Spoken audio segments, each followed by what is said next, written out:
Hi, I'm Andrew Jenkinson and welcome to the Caravan Industry channel.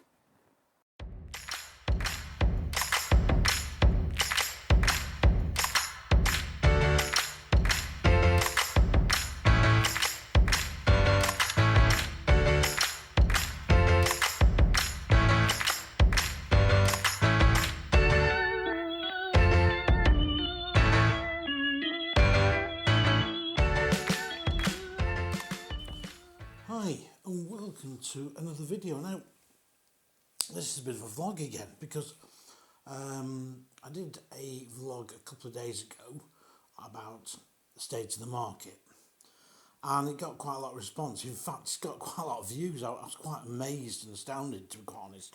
Oh, you have to give me, I've been out in the garden today helping a friend out, so I've been a bit backless because it's rather overgrown with brambles and I've been given a hand. Anyway, that's another story. Got my trusty cup of tea here and my trusty coachman cup, although I don't have a coachman, but hey, I can dream.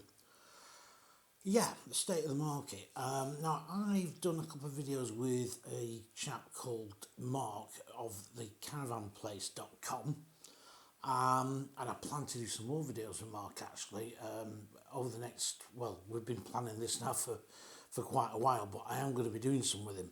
And what I like about Mark is, he came on about, is it all over, the caravan boom?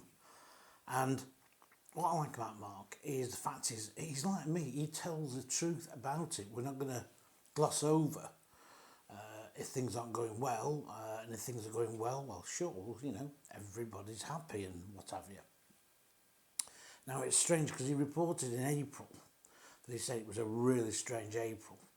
And he couldn't really understand why I didn't know it was holidays and all that sort of thing. And I probably quite agree with him on that. But I was talking to another dealer friend of mine, and he was saying that April, with the fuel increases, suddenly saw the footfall on the deal's forecourt go to zilch almost. He said, but after a week or two, he said, all of a sudden, things picked back up. It was as though that initial shock, once people got over the prices going up, it was like, well, there's nothing we can do about it. We still like caravanning, we still want to buy a caravan or a motorhome, let's go and do it. So he was forecasting lots of good sales. Now, Mark said about the prices going up and people, you know, people being coming on and leaving comments on that particular video. And I was trying to get back to people. Some were a little bit offensive language. I did so just tone it down a little bit. I know sometimes we all feel like using bad language if things get us wound up, but we shouldn't do. And I do try and keep things pretty straight. But yeah, prices will go up on new stuff. It's got to do, hasn't it? You know, energy prices go up, manufacturing's gone up, materials gone up. You know, it's going to happen. And as Mark said, he's seen the recessions, and people will always buy caravans still in recessions, and that's true. It's just they won't buy quite as many. Now, in recessions of past, I mean, a friend of mine said to me, well, you know, how do you know what's going to happen? You know, well, looking at the crystal ball, or maybe at the tea leaves, but I use a tea bag. This always happens. There's always ups and downs in the caravan industry.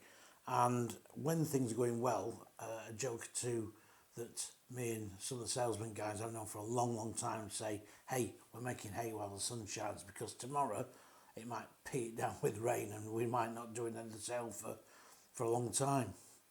So basically what you've got to do is give customers, especially new customers, good service and keep people on side. And I think I remember saying this on one of the State of the Markets videos a while ago, but keep people on side, because people who get a good experience will always go back to that person. If they get a bad experience, they'll probably walk away. And some people are more finicky than others, you know. Some people are very easily offended. Now, like I say, going back to Mark again, he said sales are on the up again, and there'd been a big increase, and now he's looking around for stock. Now, looking at some of the dealers, especially local to me, I've noticed their stock levels now have started to actually come back. Their used stock started to sell. Not fantastic, but it's starting to come back a bit. Now, this could be several reasons. It could be people who have tried caravanning, packed it in, or whatever, for whatever reason like that. Maybe they thought it just wasn't for them. Because of course we got a lot of COVID caravan people, didn't we? And that was always going to be that. Now that's always the case when something's going on in the world and people can't travel as far. Caravan sales again do that sales up. But basically, I still think that caravan sales will always still be pretty much, there'll always be people buying them like me and Mark think. It's just that I've seen in recessions gone by that, you know, the trouble is when the downturn does come, it usually takes a good manufacturer with it as well. And we've got very few manufacturers left, which is a really big shame. We could do with a couple of manufacturers to give people a bit more choice than just another variation of a Swift or a Bailey or an Eldest stroke Compass. Great vans as they are, and I like them and I love them, but at the end of the day, it would be nice to have something individual again coming onto the market. But anyway, let's go back to the state of the market again. Just to sort of really go on about what I said the other day, it is, you know, a recession will come at some stage. A site owner that I know last year told me in November, he said, we were talking about the state of holiday homes, which is another area I cover, and I didn't put it on the new intro.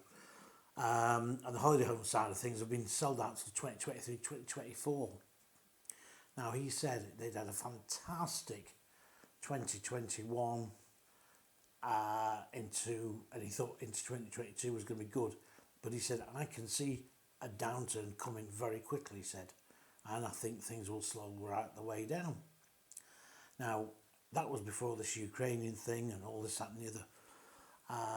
And he predicted, he's been around many years in the industry. I won't say his name, but I respect what he's done over the years, because he's very, very good, very clued up, and he's on this game 24/7. And, you know, recession will come and people will be able to pick up a caravan probably cheaper in the long run, you know, than they will do now. It's always the case with anything, isn't it? You know, TVs or whatever, computers, you know, there's a lot of things around. The price goes down. When there's not, the price goes up.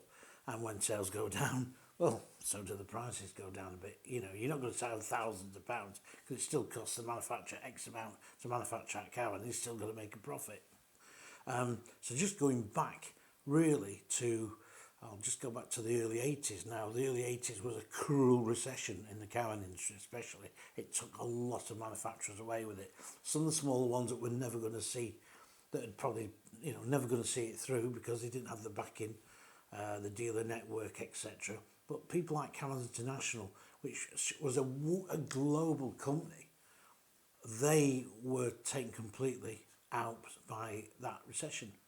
And it caused them to crunch. They had caravans unsold, they had stockpiles of caravans, and, you know, they tried all sorts to sort of stick a fridge in and all this sort of thing. At that particular time, any little bits of extras just to try and push the caravans along, and unfortunately, at the end of 1982, CI went bust. I mean, they did reform, but nowhere near the same size. ABI Caravans, who were the next big manufacturer at the time, even they went down to a 3-day week. They were taking money off. They were slashing prices by several £100, which back in that time was quite a lot. Casalt, who were then makers of Abbey, Piper, again, they were in the same thing. They were slashing prices on new caravans direct from the manufacturers. It was a cruel, cruel recession, and it took away some big names like Astral and Thompson caravans, who were really, really big, but all of a sudden they were gone. So let's hope that this recession that they're on about coming, which whether it comes or not, because we're very good at talking ourselves into recession in this country, I think.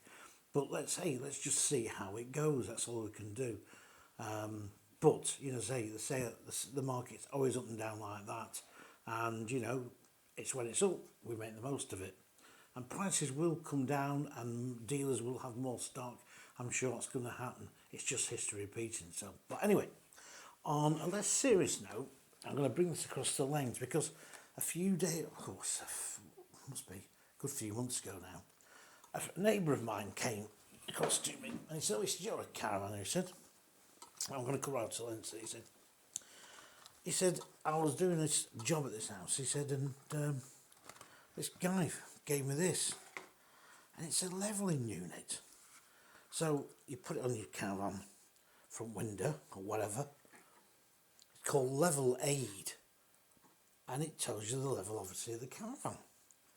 And he said, did I know what it would be, how old it would be? And it says on here, it says, a Burden approved caravan accessory. So it was the Burden group who were a big distributor of caravan accessories. And it's in brilliant condition. I've had it in the boot of my car actually for a while, to be quite honest, meaning to do a video on it. But it really is, I've never seen anything like it before. I've not even seen anything advertised in my archives at all. It's completely Dunelin Limited. It's completely different to me, and it's got here H&A Burden and column. So whether they had them made especially for them, I don't know. But it's got still got the instructions in the box. I'm really sort of fascinated with things like that. So I want to keep that.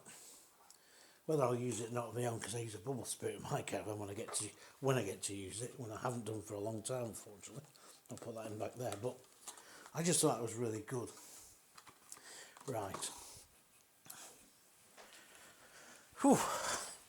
After that, I'm going to get back to a cup of tea. Please keep watching the channel. Fantastic. We're getting up now to over 1,800 subscribers, which is great for me. You know, and that's fantastic. And anyway, I'll see you on the next video. Cheers. Good cup of tea, that. Made it myself. Don't like these two lot. My wife and daughter. They don't leave the tea bag in long enough, you know what I mean? It's like dipping, it's back out again. Me, like a nice, not too strong, not too weak, just right.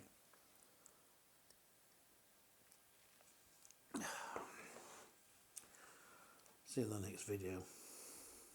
Thanks for watching the video. Hope you like them. Please don't forget to press the thumbs up and also subscribe to the channel. Bye for now.